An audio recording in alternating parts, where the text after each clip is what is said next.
প্রিয় মানুষটা রাগ ভাঙানো বলেন আর কাউকে ভালোবেসে কাছে টেনে নেওয়ার একটা প্রধান মাধ্যম হতে পারে উপহার। আর এত সুন্দর একটা উপহার যে আমি পেয়ে যাব এটা আমি কল্পনাই করি নাই। বেশ কিছুদিন ধরে আমি একেবারে হতাশার ভিতরে আছি, রায়ানকে নিয়ে হসপিটালে দৌড়াদৌড়ি। একটা মানুষের জীবনের জন্য যে কত হাহাকার, এগুলা দেখতে দেখতে আসলে আমি অনেক বেশি হতাশার মধ্যে চলে গিয়েছিলাম। কিছুদিন আগে আমার খুব কাছের ভালোবাসার একজন আপু আমাকে এই গিফট বক্সটা পাঠিয়েছে, তখন আমি এটা খুলতে পারি নাই, সময়ের জন্য বলেন আর যে কারণেই বলেন। তো আমি ভেবেছিলাম এটার মধ্যে কাচের কোনো জিনিস আছে হয়তো, কিন্তু এটা খোলার পরে আমি একেবারে আশ্চর্য হয়ে গেছি। এত সুন্দর আর এত কিউট। আমার সব পছন্দের পিকচারগুলো দেয়া, রায়ানের বাবার আর আমার পিকচার, রায়ানের সাথে আমার পিকচার, সাথে হচ্ছে রায়ানের পিকচার আর আমার পছন্দের সব পিকচারগুলা। কিছুদিন আমি ঘুরতে গিয়েছিলাম, সেখান থেকেও আপু কিছু কিছু পিকচার, অবশ্যই আপু যে পিকচারগুলো আমার সব থেকে ভালো লেগেছে সেগুলাকেই সিলেক্ট করেছেন। আর সাথে এত সুন্দর সুন্দর কমপ্লিমেন্ট দিয়েছেন আর এত সুন্দর সুন্দর কথা লিখে দিয়েছেন, আসলে এটা বলার বাইরে।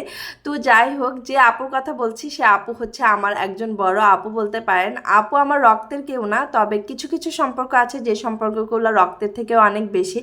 আমরা অনেক সময় বলে থাকি যে রক্তের সম্পর্কের বাইরে কোনো সম্পর্ক নেই, কিন্তু বিশ্বাস করেন আমাদের রক্তের সম্পর্কের মধ্যেও এমন কিছু মানুষ থাকে যারা কখনোই আমাদের খোঁজ রাখে না, কিন্তু রক্তের সম্পর্কের বাইরে এমন কিছু মানুষ থাকে যারা আমাদের অনেক অনেক কাছের হয়ে থাকে।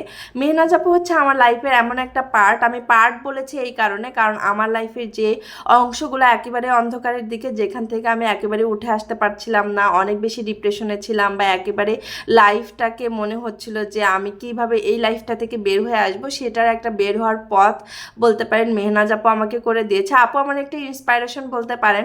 আমি অনেক বেশি বানিয়ে বলছি না, তবে যেটা বলছি অনেক বেশি কমই বলছি। যাই হোক, আপু আমাকে এত সুন্দর গিফটগুলো পাঠিয়েছে, তার জন্য প্রথমত আপুকে আমি এই ভিডিওর মাধ্যমে একটা থ্যাঙ্কস জানাই।